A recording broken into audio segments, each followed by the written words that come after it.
will be shared with some prospective students that are interested in the history major at Springfield. So everyone, do us a favor, give a big wave on the screen to our prospective history majors that are considering Springfield College. Welcome them, and you can lobby them to make the choice to come here and get the chance to take classes with us. Okay, here's what we're going to do today, folks, and there. So next week, you've got the second exam essay prompt coming your way, okay? I'm going to email it out early next week, and we'll have time for discussion of the prompt in class on Wednesday and Friday. And I'll do my usual kind of, early week reminders for what's in store for week 8. I'll send you an email sometime around Monday afternoon to get you ready for classes Wednesday and Friday. But today, as we focus on Italian-American life at the turn of the 20th century, here's our 2 learning objectives. We want to first be able to explain, what was it about Italian-Americans and Italian immigration that provoked this really fierce nativist backlash that we learned about through the documentary that was assigned for today. And we also kind of want to flip that around and just look at Italian-American life itself, kind of look at it from the immigrant's perspective and get a sense of, what is it like to be an Italian living in early 20th century America. So we'll kind of look at 2 sides of the Italian-American question, so to speak, right? Why are the nativists so concerned about Italian immigration? And then on the flip side, what do Italian immigrants think about their community and their place in America? That'll be our focus today. And as we go through this, we'll kind of pepper in discussion of what you took away from the documentary. I heard from a couple of folks that they liked it, they enjoyed it quite a bit. So we'll make sure we bring in plenty of discussion of the documentary, The Italian Americans, along the way. In a couple minutes, I'm going to turn things over to Curtis to walk us through the Gino Speranza primary source account.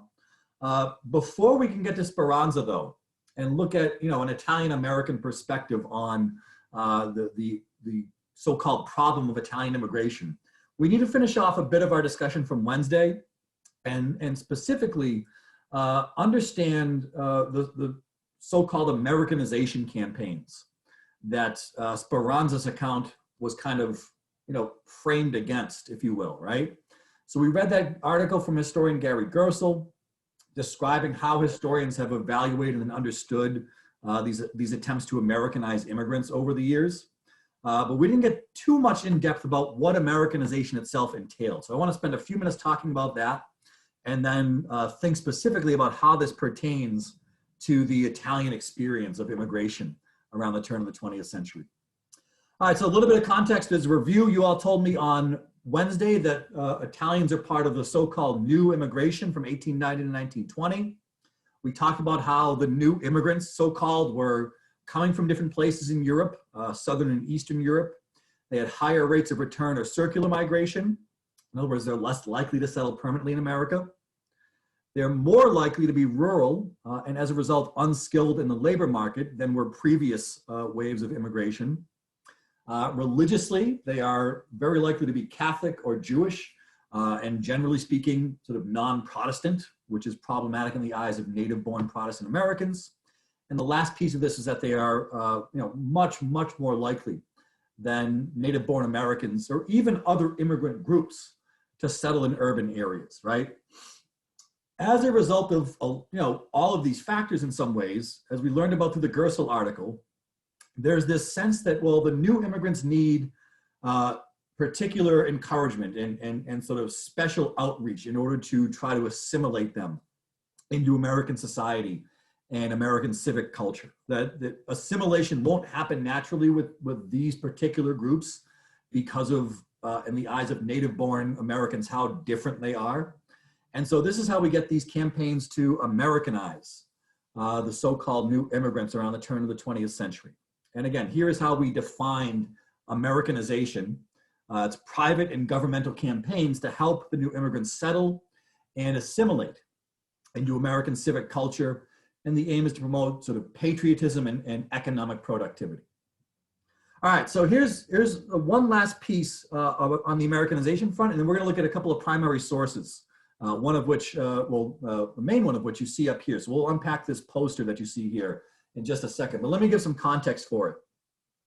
one of the organizations that was sort of most heavily involved and most influential in these Americanization campaigns in the early 1900s was a group called the North American Civic League, or the NACL. And again, that's the group whose poster you see on display here. That's also the organization that was sponsoring the classes, these Americanization schools in Illinois. And you see that advertisement for those schools on the slide here too. So the North American Civic League, it was founded actually in Boston in 1907. And it basically started out as a way to provide rudimentary English courses to Boston's immigrant population, which was predominantly at this time Italian, Polish, probably the two biggest groups, and smaller numbers of Greeks in Boston as well. And so primarily it's encouraging folks from those communities in Boston to learn English, but it quickly sort of takes on a different cast because it really gets into sort of promoting American civic culture, and especially encouraging immigrants to become citizens, not just to learn the language, but to go through the process of naturalizing as American citizens. The NACL's founders were conservative. They were concerned about what they saw as like the erosion of American civic culture under the wave of the new immigration. And so their aim was to kind of like, as they saw it, like protect the status quo. And they thought they could do that by getting the new immigrants to speak English, getting them to become good American citizens, patriotic, productive citizens. So how do they go about doing this? Well, first of all, they spread outside of Boston. They kind of opened chapters in a number of major cities across the United States, but especially along the East Coast and Northeast. And basically these kind of local chapters of the NACL open citizenship classes, open schools for training people how to become citizens. That's what you're seeing in the Granite City Americanization School there. And they, make concerted efforts to actually go out into immigrant communities and encourage people to attend these classes, offer them at times when they'll be available to be taken by a predominantly working class population. And what's really significant about the NACL is that they actually work with kind of immigrant-led groups themselves. So this group, the NACL, they find leaders of immigrant communities, the sort of leading citizens, so to speak, and they kind of work with them to try to figure out how can they best encourage the quote-unquote ordinary people from their neighborhoods to attend these classes and to be interested in becoming American citizens. So let's take a look at this primary source here, the poster you see that says, "Make the 4th of July Americanization Day." Take a minute to study it. And again, this was a poster created by the NACL, the North American Civic League. It's from 1915. So, right at the, right around the peak of the new immigration, really. And it's promoting this thing that they call Americanization Day, which it was to be the 4th of July, 1915. Take a minute to study it. I mean, just kind of make some basic observations first. We're gonna try to use it to understand what the NACL thought Americanization meant. What did it mean to become American, and what would that lead to? But tell me, what can you observe? What observations can you make about the primary source poster here to start off on a kind of simple level of analysis? The bold letters of welcome, not bold, but uppercase letters of welcome and invitation in this little midsection here. Yeah, good observation, Jack, right? Make it a day of welcome, right? And then invitation. Why do you think that's important, Jack? I think it's to show they're not like just trying to like nullify people's cultures, but like accept them as who they are. Good, right? It's an open tone, basically, right? Remember Gersel, we read in his article, his argument that Americanization was frequently coercive, right? That it forced immigrants to sort of give up their identity, or to sort of give up their sense of self. And there's a different tone, I think, that comes through here in the particular ways Jack points out. Good. What else? What other observations of this source can we make? Go ahead, Christian. The photo, it seems like, would that be kind of like an Uncle Sam figure? Is shaking hands with what seems to be a farmer. So yeah, you can infer that with the way that it's set up, that is kind of an immigrant farmer. Yep. So they're kind of becoming like together in a sense. Good, right? The coming, like literally linking hands, right? The symbolic figure of America in Uncle Sam. And keep in mind the context, this is 1915. It's 2 years before the US will join the First World War. And that's when you get that iconic Uncle Sam, I Want You recruitment poster that I'm sure many of you might be familiar with. And here you see Uncle Sam in a kind of different light, like less bullying, less bossing, but very welcoming of this, clearly, you know, I don't know if he's supposed to be a farmer Christian or it could be a miner, right? But like clearly a working class person that is meant to sort of symbolize the immigrants, so to speak, right? All right, what's he gesturing towards in the background? It seems like kind of like a federal building, I guess, in a sense. Or maybe not federal building, just like a building of importance, Good. I guess. If you really, you might have to kind of like get up close to the screen and kind of squint. You can make out some text there that might help us to clue us in what he's gesturing towards. He's pointing at a school, a home, and then citizen papers. Good. A school, a home, and citizen papers. A judge handing someone his citizen papers, right? Home in the top left, school over here with the flag over it, and then a judge handing down citizenship papers, right? Why is Uncle Sam gesturing towards those things? What is it supposed to, what's the message that's supposed to come through with that part of the image here? Is he trying to like welcome him into like being a functioning member of American society, and like those represent that transition and like what they'll be able to do once they are functioning members? Bingo. Yeah. That in some ways, that's what it means, in other words, to become an American, right? To enjoy the opportunity to own one's home, to enjoy the opportunity to attend the public schools, right? To become a part of the citizenry, right? Become a part of the civic culture of the country, right? That is what Americanization is pitched as here. You know, take a look at the home especially, and I should have included them here, but we looked at a couple of photographs from the reformer Jacob Riis in class on Wednesday that show that sort of tenement dwellings where a lot of working class immigrants lived in New York City in particular around the turn of the 20th century. How does that, if you can recall those photos, the photos of tenement life, how does that compare with the scene of home life that comes through in this source?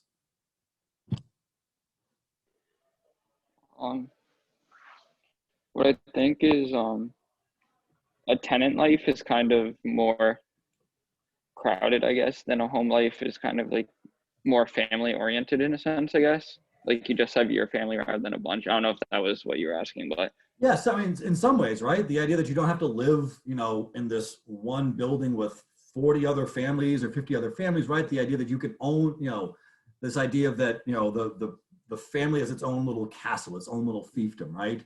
Sort of giving that sense of you know, that is the sign of success as an American, is home ownership, right? It's a sort of really deeply ingrained idea in American culture that property ownership is sort of a part of the essence of being an American. It goes all the way back to like Thomas Jefferson, right? And it used to be a farm. It used to be, you know, the quintessential American was the farmer. That's what Crevecoeur said, right? Where's it, Crevecoeur? Curtis? Crevecoeur? Crevecoeur? Right? Right, the guy that wrote the letters, right, about what it means to be an American, he had said, you know, we are a nation of farmers, right? Meaning we're a nation of property owners, landowners. By the early 20th century, we're a nation of homeowners, right? And so that idea that home ownership is sort of like an essential condition of being an American comes through here. And that is, you know, that is what Americanization can lead to. That's the message here. The text is really revealing. It says, make it a day of welcome to all foreign-born citizens and an invitation to all residents to become citizens. Make our 13 million immigrants feel that they are a part of and have a share in American institutions. And the institutions are, you know, the home, right, private property, the school, the public education system, and the citizenry, right, the sort of civic culture. And it says, do your part by attending the Citizens Celebration on July 4th. Pledge allegiance to your flag anew by helping others to become Americans first. And keep it up. Look in your newspaper for the time and place of the Citizen Celebration in your town, and be sure you attend. So you get a sense of like how they're doing this. They're organizing kind of nationally, and making this kind of concerted national campaign to get private individuals to go out and do this type of work on behalf of the idea of Americanization. All right, so on the one hand, we have the North American Civic League as kind of the preeminent Americanizing, benevolent, I should say, benevolent Americanizing force. The North American Civic League and other Americanizing groups really feel that they're having a hard time with Italian immigrants by the early 20th century. Of all the groups of the so-called new immigrants, the Italians seem to sort of stand out as particularly unassimilable, as especially kind of stubborn in their refusal to kind of, embrace all of the things that we see here. They have allegedly low rates of naturalization. There's a tendency to, refrain from sending their kids to school. They have the lowest rates of child school attendance among the immigrant communities. And they are overwhelmingly settled in these urban tenement dwellings and not seemingly rising up to, prosperity through home ownership. So we have to understand the dynamics of Italian migration to get why Italians were seen to be such a problem in the eyes of Americanizers and especially the eyes of more anti-immigrant nativist individuals and groups. So let's talk a little bit about the documentary for a few minutes, and then we'll turn things over to Curtis to get a sense of the Italian-American point of view through Gino Speranza's account. Okay, the documentary highlights the fact that the vast majority of Italian immigrants to the US at this time were coming from one particular region of Italy, the Mezzogiorno, which is, as you can see here, it's the area below this red line. And it encompasses basically the southern half of the Italian peninsula, as well as the islands of Sardinia and Sicily. But there was an even more concentrated movement of people from certain parts of the Mezzogiorno, the Calabria region and the island of Sicily especially. So what'd you take away from the documentary in terms of the push factors that was causing migration to be so significant from this part of Italy? Why were Italians leaving the Mezzogiorno in such great numbers compared with other parts of Italy? There was like extreme poverty and starvation. Like they said there was women like scraping plaster off of walls and putting it into flour just to make it like last longer. Yeah, it was funny. Jillian, it's a great catch. I was watching this with my wife the other night, and like when that part came up, it was kind of like an instantaneous, like, oh my God, like the kind of the shocking sense of impoverishment that affected so many in this particular part of Italy. Do we have a sense of why? What was it about this region that made it, far more so than the northern parts of Italy, like Lombard or the area around Venice or even around Rome? What was it about the history of the Mezzogiorno that made it so so much less prosperous than the rest of the Italian peninsula? There was a lot of foreign incursion there, right? Yeah. Historically, you had Spanish monarchs. The Bourbon dynasty of Spain had controlled this region since like the 1600s, early 1700s, and they were outsiders in control of an internal majority that saw them as outsiders, right? So they have a good deal of ill treatment on the part of those who govern them, and who hadn't been particularly concerned about their welfare, right, and their prosperity. What else was happening in Italy? There's a couple more push factors that I think are important to bring up here. There's certainly poverty. What else was going on in Italy that led to this movement of people around this time period? The government, there's no Italian unification at this time, so it's very feudal governments and kingdoms, really. Yep. And so when unification comes in the 1860s and 1870s, those kind of what Nick is describing is like the older kind of more localized systems of rule are consolidated under a single government that is headquartered in Rome. Who's in control of that government in Rome? Which Italians come to? Oh, go ahead, Delaney. Sorry, it was like really northern Italy. So I remember, I don't know if it was in the movie or in the documentary or the reading, that, or anyway, the southern Italian, like, I don't know if it was kingdoms or like areas, just kind of saw it as like another invader. Yep. It was just happened not to be a foreign invader this time, but it didn't really have much of a different effect. It still kind of hurt them in the same ways, even though the North saw it as a good thing. Yeah, absolutely. Good explanation, right? The nationalists come from the North, right? Those who kind of consolidate Italy into a single unified nation are overwhelmingly Northern Italians, led by Giuseppe Garibaldi. And they're not particularly well disposed towards Southern Italians. They almost themselves see them as kind of like backwards, very sort of traditional peasant society, as opposed to the seemingly more modern, industrialized, urbanized northern parts of Italy. And so for people living in the Mezzogiorno, you just have a change of the ruling class without any real change in terms of how you're being treated or what your economic situation is. And so all these factors really combine in the late 1800s and into the early 20th century to cause people from this part of Italy especially to want to get out, to seek economic opportunity elsewhere, because Italian migration is an overwhelmingly economic migration, right?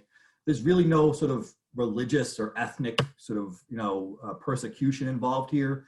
It is overwhelmingly a sense of seeking economic betterment that is behind this. The history of the Mezzogiorno is also important because the documentary does a good job of emphasizing like it creates a certain culture, right? A certain sense of, community, particular ideas and customs that migrants from this region bring with them to America. So what'd you learn about that? Like what types of, ideas or customs or just general kind of, cultural attitudes did Italian migrants from the Mezzogiorno bring with them to the US? They really had a strong value towards family and like the family unit. I remember one part even said they had like lower heart attack rates because of like the family unit gave them such like emotional security. Yeah. They did this. This goes back to like I think the 1950s or thereabouts. But they did this study in this small old mining town in Pennsylvania, Roseto, that was founded by entirely Italian immigrant community in the early 20th century, and found that over time they had long life expectancy, lowest rates of heart disease in the country, and researchers ascribed this to the fact that they sort of held these really intact family units over the duration of their lifetime. That you'd have multiple generations of family living together and being able to depend on one another and not being separated, right? Whether it's through moving or through, putting someone in like an assisted living facility or something, that just didn't happen in this community in Pennsylvania. And so to Kyle's point, Italian immigrants from the Mezzogiorno brought with them this deep, deep attachment to family. Question is why? Like, what was it about life in the Mezzogiorno that created this really singularly strong emphasis on family? Lots of other societies and cultures are family focused, right? But it seems like Italians were especially devoted to family and family alone. So what is it about their backgrounds in the Mezzogiorno that led them to this type of identity and sense of community?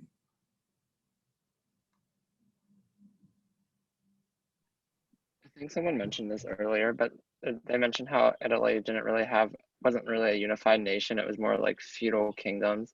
And I think that it kind of influenced them to like be very individualistic. So they really only had their family to rely on to some extent. And that's the only people they could trust. The only people they could trust, right? Because they had this history of being ruled by outsiders. Whether it's the Bourbon monarchs of Spain, whether it's this new national government from Rome that is made up primarily of Northern Italians, people in the Mezzogiorno never really felt like they had strong institutions they could look to for community and for sort of support. Even the church itself, the Roman Catholic Church, I mean, there's a strong sort of association between Italian American life and Catholicism. But in Italy, the church was seen to be kind of in cahoots with the ruling classes. I should say in the Mezzogiorno in particular. People saw the Roman Catholic hierarchy as just kind of being like a tool of whether it's the Bourbon monarchs of Spain or later the national government in Rome. they didn't really feel like it had their kind of communal interests in mind. And so in that context, the only people you can sort of turn to, the only people you can truly trust, was thought to be the family unit.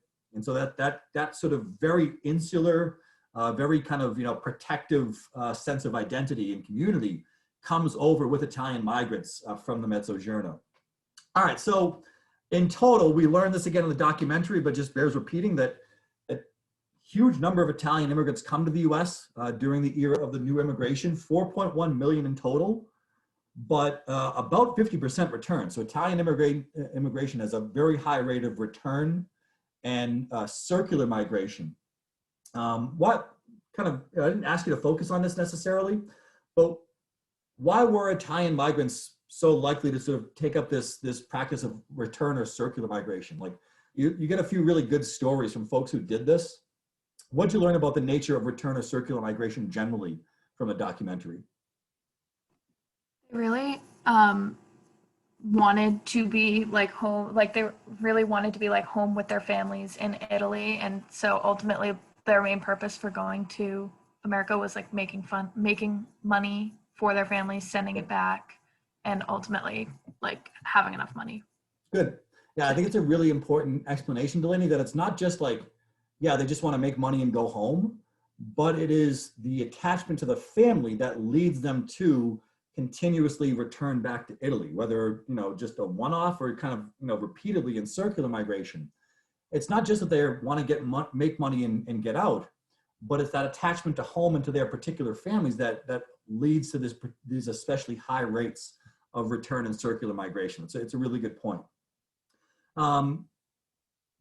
Even with that high rate of return migration, they are still the largest nationality in terms of like the total number of people from any nationality as a part of the new immigration. Italians are still the biggest. So 2 million that's settled permanently in the US are the largest national group of the so-called new immigrants. And soon after this mass migration begins, Italian immigrants gain a reputation, or are perceived to be linked with crime and kind of criminality and violence. So this is the last point we'll make before we turn things over to Curtis here. But again, the documentary does a really good job kind of exploring this. How do we get this association between Italian immigrants and crime and criminality in America? What are some of the key events or key developments that led to that link in Americans' minds?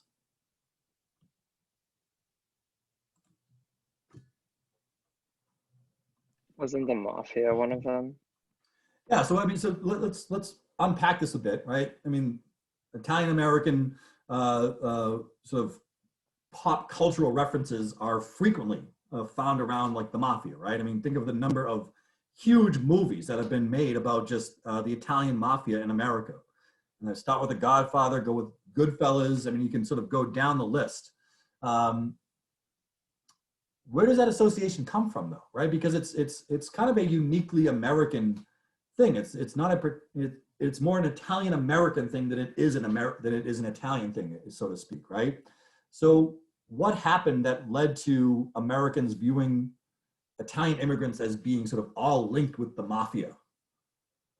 Didn't like the mafia like come and like try to offer them like help or something and like take advantage of them so they would owe them money? Because I'm trying to like think of that one story of that woman's grandmother who had like their store like bombed by them. Yeah, so there were certain organizations, like criminal organizations, we'll talk about in a second, the Black Hand, that was notorious for, these are Italians preying upon other Italians in America. And, basically creating crime syndicates to extort, from Italian business owners or Italian vendors. And, in Americans' minds, this sort of created this image of a deep plot, right? The sort of, broad-based plot among Italian communities to prey upon the vulnerable populations. Rachel, what were you going to add in too? I was going to talk about in New Orleans when that police chief got murdered and they blamed it they were wrangling up any Italian they could find, and they kind of just they said that police chief had this underlying thought that like all Italians were criminals. So I feel like that might have been a big catalyst for that. It was. It really was. I mean, you see the evidence in the documentary. They show all these newspaper headlines from across the country that in the aftermath of this, the murder of this police chief in New Orleans, who, as Rachel explained, had been sort of suspicious of the city's growing immigrant population, Italian immigrant population, and claimed that they were sort of, organizing, criminally in the city. After he's murdered, there's these sort of allegations that, well, it was the Italian mafia that orchestrated this. And this was a sort of concerted plot to, destroy law enforcement in the city of New Orleans. There's really brutal consequences to this. The documentary highlights the fact that 9 Italians are lynched in New Orleans in the aftermath of this police chief's murder. And I mean, incidentally, the police chief's name, does anyone recall the police chief's name?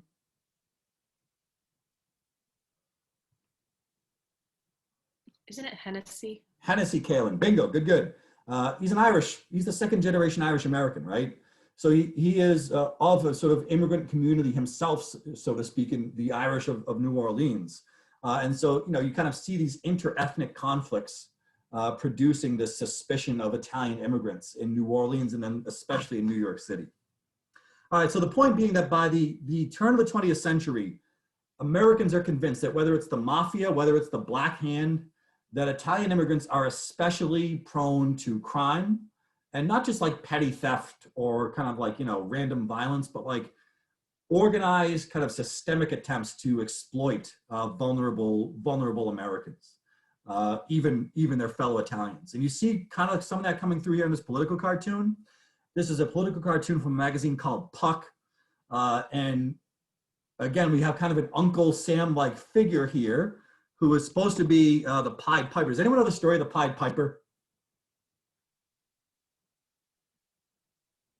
No? Allie? No? Early childhood ed folks, you don't know the Pied Piper story? All right, well, I'm not gonna get into a children's sort of, morality tale here, but basically the Pied Piper is this kind of guy who goes into a village, plays his pipe, and is able to lure all the children away from their parents.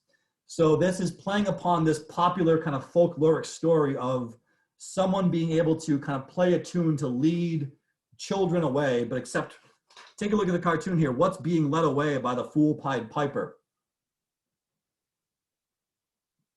Let's take a look at this primary source here. It looks like little rat Italians. It looks like little rat Italians. Jack, how'd you make the connection to Italians?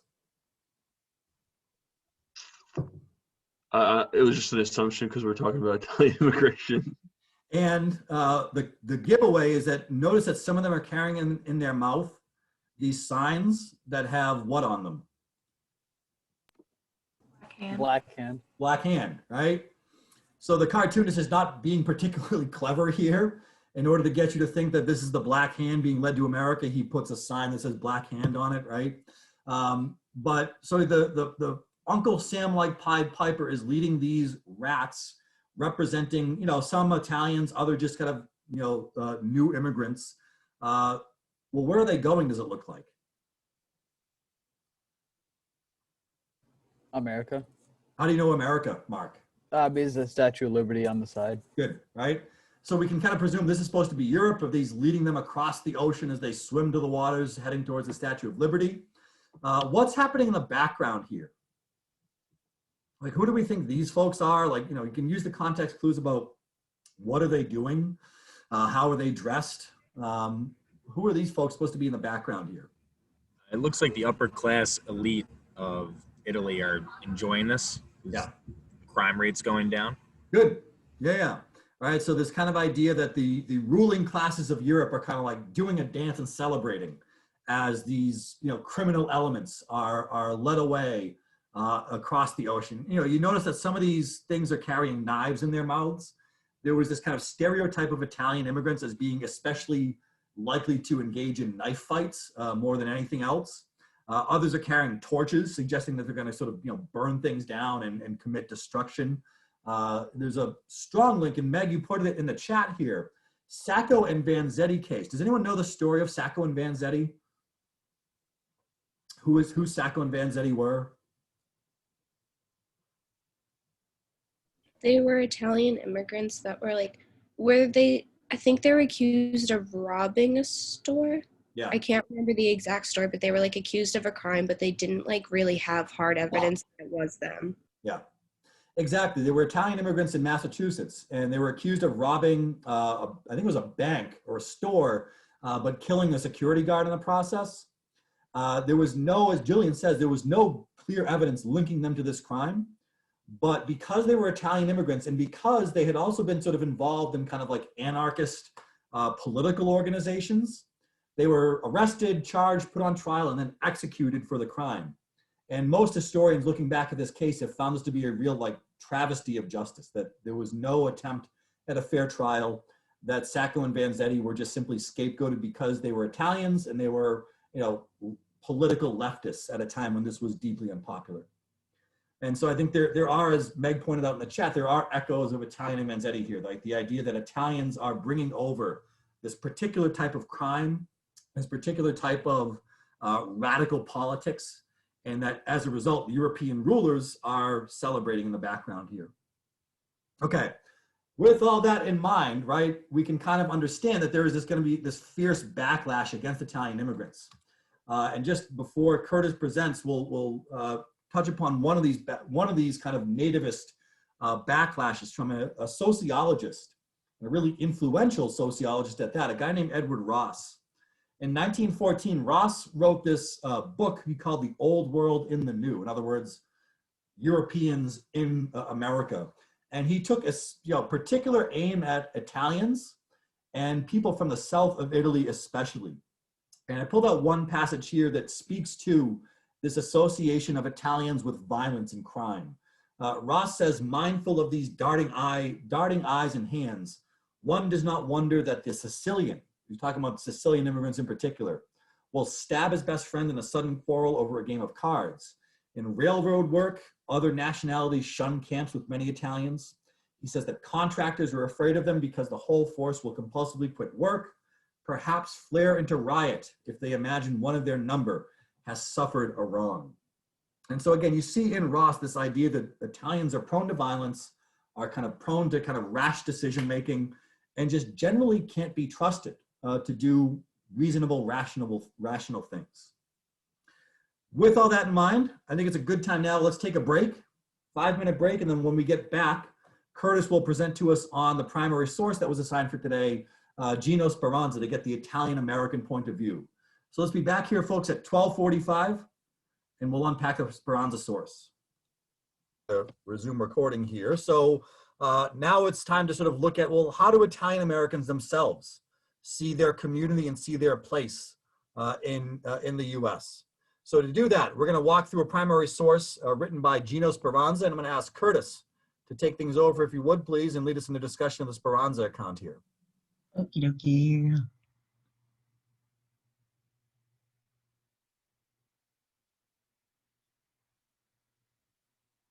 Amazing, I did it.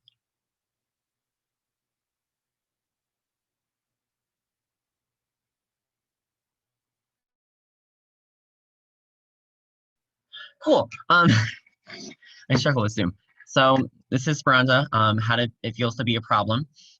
So what's the importance? So Gino Speranza, he's a second generation Italian American, and he was born in Bridgeport, Connecticut in 1872, and he is an advocate for immigration rights. He's also a founder of the Society of Protection for Italian Immigrants in 1907. And the main point of this is that he wrote his article in 1904, and that's when a big push of like millions of immigrants from Italy started coming to America. And that's also where a lot of negative connotation of Italian starts to stem from. So the purpose of the article. So Speranza wants to start a discussion on which plain Americans, so Americans who have been in, basically people who have been in America for a few generations, so that's a plain American, and then foreign Americans, so like first generation or second generation Americans, can find common ground on the matters of culture. So plain Americans believe strictly in assimilation and that new coming immigrants should assimilate to America instantly, and then foreign Americans believe in holding out on American customs. So In order to rectify the split in American culture and Italian culture, he has written this article to show the ways in which each group they do actively treat one another and how it drives them apart. Moreover, the article highlights why Italian immigrants refute the American way because they feel like they're being forced to give up who they are and their way of life that was in Italy as they come over to the US. So their impact. So obviously the two cultures of Italy and America is very much clashing. So the cultures of Italian immigrants and Americans often perpetuate a feeling that immigrants are of a lower class. These differences range from the different views on family, living in tight-knit communities, to even the sharing of personal information. So as the movie we watched, as well as what we just discussed, obviously we know that they're big on family, and it's very important to them. As for tight-knit communities, as they came to America, Speranza pointed out that they weren't shown the language of America. No one helped them with the language, and they also always settled in tight-knit areas, in urban settings, in cities, and they're never pushed to go out into America and experience it. They always remained inside their own communities, and there was never a push for them to escape by anyone. And as for sharing personal information, again, in the video, you saw how people kept things to themselves, and they didn't want anyone to use any information against them. So going on, Italian immigrants are another group of immigrants coming to America in search of paying jobs to sustain their lives and that of their families. So we go this quote down here, and it says, "To vast majority of Americans, foreigner is synonymous with the popular conception of the immigrant as a poor, ignorant, and uncouth stranger seeking for better luck in the new land." Taking what we just discussed, obviously they're poor because they're coming from South Italy. They don't have too much going for them, and so they're coming to America for a better life. Ignorant. So as they come, they settle in their own little sects and groups, and they don't go off into America. So they're seen as ignorant because they're not willing to change their current way of life, because they're not going out into America. They're staying in little Italy, and they're continuing to speak Italian and do things how they want to be. And then the uncouth stranger comes from how they're not sharing information. They're not trying to talk to other Americans. They're not going outside of their area to try and assimilate into the larger area of America. So we have this fun political cartoon here. So knowing that the different cultural norms of Italian immigrants contrasted mainstream America, how could it influence the depiction of Italian immigrants coming to America in this political cartoon? So just take a minute and look at it, because you can, oh, no, there we go. Look at everything that's in here, because there's some words on underneath Uncle Sam, and just look at how they are illustrated as they're coming off the boats and everything. And then take a minute and then like type it into the chat, or like talk out loud, since I can't really see the chat.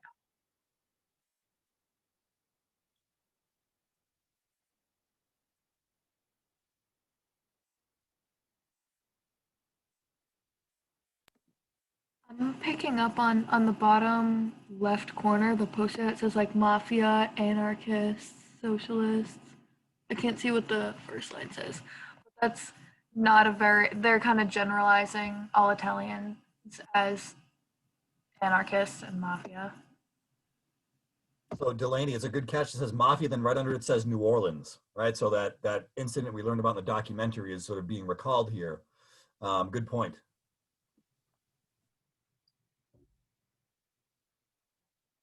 Exactly. And then if you're looking at the depiction of them itself, they look ratty.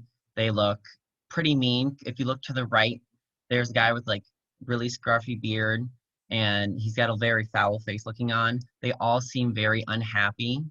And obviously, you can see from here at this time period, no one views Italian immigrants as a happy, fun-loving, or overall good immigrant coming to America. They're all seen as kind of poor, and incapable of spreading anything good in America. So Curtis, can you go back to the guys? Kind Yeah, of yeah. interesting. It's a really minor thing, but notice this. There's one guy in the bottom right, not all the way, but he has a monkey on his shoulder. Can anyone, if you catch the bottom right corner, there's one guy with a monkey on his shoulder, right? So this is a time in which kind of popular street entertainers are coming into vogue, right? So these growing cities have these, like you'd go into Boston or a city today and you'll find people playing music or like doing dances or whatever. One of the sort of popular kind of tropes of this was the Italian organ grinder who'd play an instrument called an organ grinder and would oftentimes have a monkey sort of dancing with him. And that became a very sort of like negative stereotype of Italian immigrants, right? This idea that they could only do these really silly, kind of ridiculous things. Italians were no more likely to do this than other groups were, but it was sort of cast upon, well, if it's an organ grinder with a monkey, it's got to be some Italian guy, right? That's kind of the stereotype that's coming through here. It's a minor detail, but it's kind of specific to this time, and it helps us to understand the ways in which Italians are being kind of like pigeonholed into certain areas of society. And Bella points out of the people who were drawn in there, only men. That's a great point. I'm looking at it quickly. I don't see any women. Why might that be the case? If indeed it is really only men in the scene, why would that be the case? Their primary goal was mainly like coming over to make money and then going back to their families. That was done by men. Yeah. So there weren't many women who came over. And so Italian immigration is disproportionately male, at a rate of like 3 to 1 or so. I forget the exact proportion, but it's an overwhelmingly male migration, especially in the earlier stages of it. So Bella, it's a good catch, and I think you're absolutely right. Again, indication, as Delaney says, that these are only folks coming over to sort of make a quick buck before returning, right? And that's one of the charges that's leveled against them. All right, Curtis, good catch with this cartoon. It's an interesting one to unpack. Mm-hmm. All right, so next up is, are they really stubborn to change? So Speranza shows how the foreigner is depicted as simply incapable of assimilating to the American society, but he does dive deeper, and he shows what causes the Italian immigrants' reluctance to conform to the American ways of life. And in it, he says, if they know little about your country, the fault is as much yours as theirs. And if you wish to reach us, you will have to batter down some of the walls you have yourselves built to keep us from you.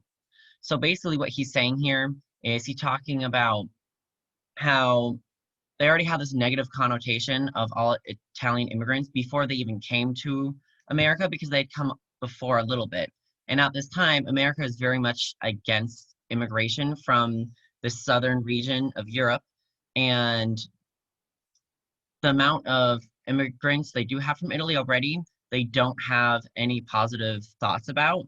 So America itself is basically boarding itself up and not trying to help people come into America and assimilate, because they're literally just like falling flat on their faces as they get off, because no one helps them and aids them in their way of becoming an American.